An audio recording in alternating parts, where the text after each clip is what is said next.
Assalamualaikum warahmatullahi wabarakatuh.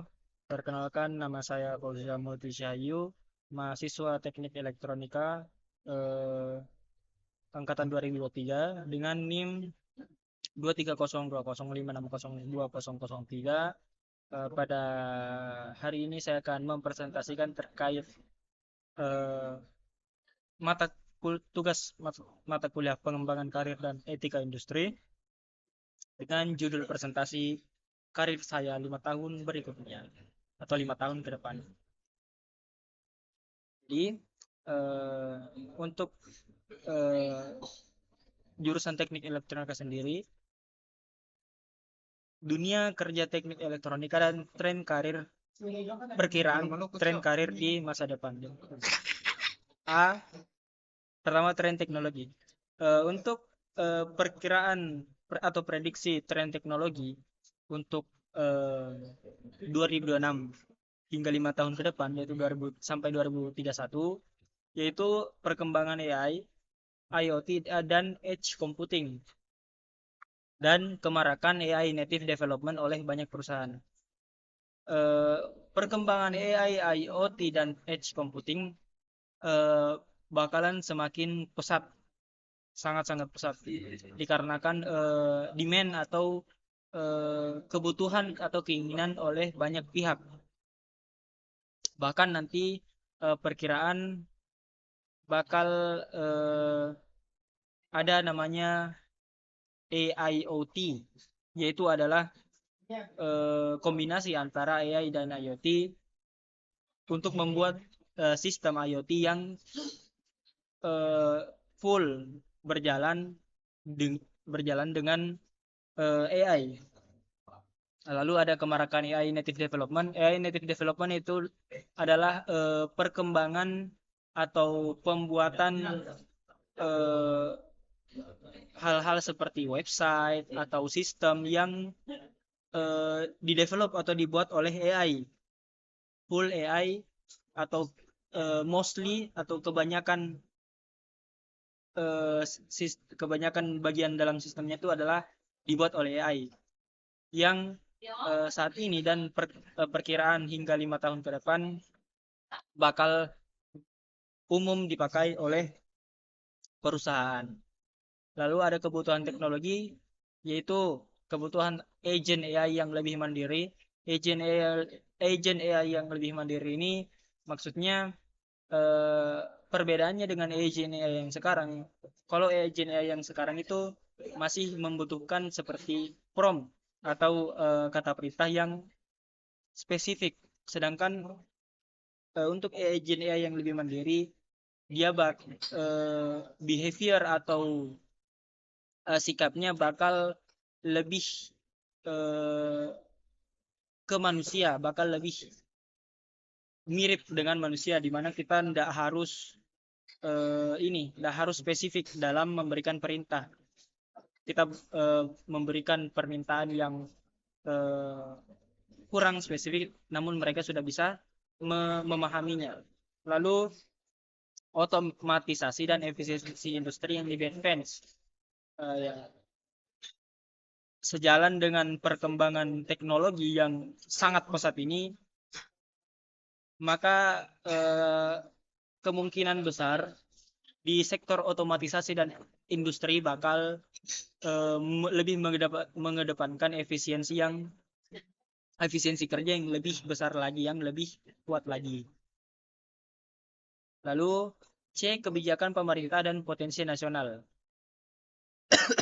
yaitu ada dukungan pemerintah terhadap pemberdayaan digital, yaitu AI, otomatisasi, dan lain-lainnya. Dukungan pemerintah yaitu seperti contohnya eh, wakil presiden kita Pak Gibran sangat mengedepankan agar kita memberdayakan atau menggunakan AI untuk mempermudah pekerjaan dan permudah pekerjaan kita. Dan juga ada otomatisasi agar pekerjaan kita otomatis dan tidak manual lagi. Lalu peluang besar untuk mengimplementasikan teknologi ke banyak aspek kehidupan.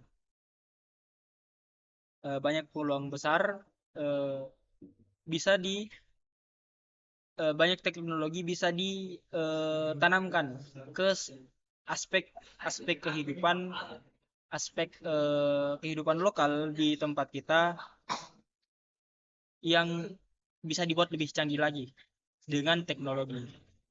Lalu ada potensi lokal, kebutuhan UMKM untuk otomasi sederhana dalam sistemnya. Nah, ini salah satunya. Salah satu contoh implementasi teknologi ke banyak aspek kehidupan. Salah satu contohnya itu menanamkan sistem otomasi sederhana ke dalam UMKM. Lalu peluang proyek berbasis IoT di daerah. Sejalan dengan tren IoT dan apalagi namanya teknologi IoT, kemungkinan nanti di daerah juga bakal mengimplementasikan apa namanya teknologi IoT ke pekerjaan-pekerjaan mereka. Itu peluangnya besar. Lalu ada analisis atau analisa SWOT untuk saya yang dibuat oleh saya sendiri juga, yaitu strength. Yang pertama strength atau kekuatan. Kekuatan yang saya miliki yaitu pertama, ketertarikan pada topik perkembangan teknologi yang sedang trending. Nah, seperti contohnya pada saat ini 2026 ya. 2026 yang paling trending itu adalah tentang AI, artificial intelligence atau kecerdasan buatan. Saya eh, curious atau heran dan ingin tahu bagaimana AI itu bekerja. Umumnya ya seperti contohnya AI chatbot atau AI image generator ya seperti itu. Lalu yang kedua ada peminatan pada profesi teknisi terkait apa namanya? Karena saya telah mempraktekkan teknisi instalasi listrik, ya saya juga tertarik dengan topik profesi teknisi itu. Dan banyak teknisi lainnya yang saya bisa tertarik. Seperti salah satu contohnya juga teknisi AC, air conditioner, dan lain-lain. Lalu penyerapan materi yang efektif dengan metode praktek. Kekuatan saya yaitu saya lebih bisa lebih cepat memahami dan lebih kuat memahami materi jika saya lakukan. Saya lebih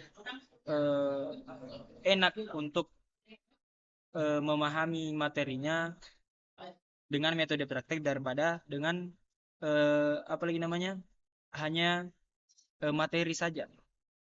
Maksudnya hanya bacaan. Itu kekuatan saya. Itu lalu untuk sorry, your better is running low. Untuk kelemahan saya yaitu pertama, saya kurang dalam komunikasi ke rekan kerja. Dan kedua, saya kurang kreatif. Lalu opportunity atau peluang saya yaitu perkembangan AI yang sejalan dengan perkembangan kehidupan saat ini. Dengan karena karena pada tahun-tahun ini kita melihat perkembangan AI, bagaimana AI bekerja dan apa upgrade-nya, saya memiliki peluang untuk mempelajari dan juga ikut andil dalam sistemnya. Lalu yang kedua, kebutuhan teknisi yang sulit digantikan oleh sistem otomatisasi.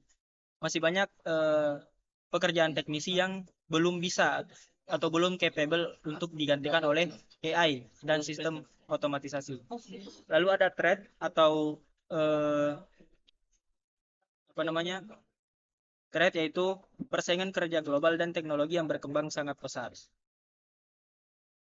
Lalu ada pemetaan diri atau self assessment. Untuk self assessment saya, untuk karir pertama yaitu embedded system engineer dan development maaf ada typo, development system IoT.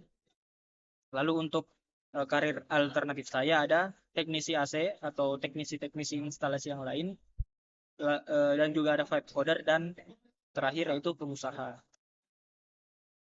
Lalu konsep karir dan perencanaan profesional. Yang pertama, saya akan mengumpulkan sertifikasi serta pelatihan dalam bidang industri. Lalu saya akan membangun portofolio proyek. Dan yang terakhir, saya akan mempelajari machine learning, LLM yaitu Large Language Machine, dan NLP yaitu Natural Language Processing. Yang semuanya itu uh, ada dalam sistem AI. Lalu profil dan etos profesional teknik elektronika. Yang pertama, disiplin dan bertanggung jawab, giat mempelajari teknologi baru, dan dapat bekerja dalam tim. Lalu etika rekayasa dan dampak sosial teknologi. Nah, yang pertama, teknologi AI dan teknologi lainnya harus digunakan untuk hal positif. Teknologi harus tidak merugikan masyarakat, dan teknologi harus bisa menjaga privasi dan keamanan data pengguna dan sekitarnya. Baik, mungkin sekian dari saya. Sekian presentasi dari saya. Jika ada banyak salahnya, saya mohon maaf yang sebesar-besarnya. Assalamualaikum warahmatullahi wabarakatuh.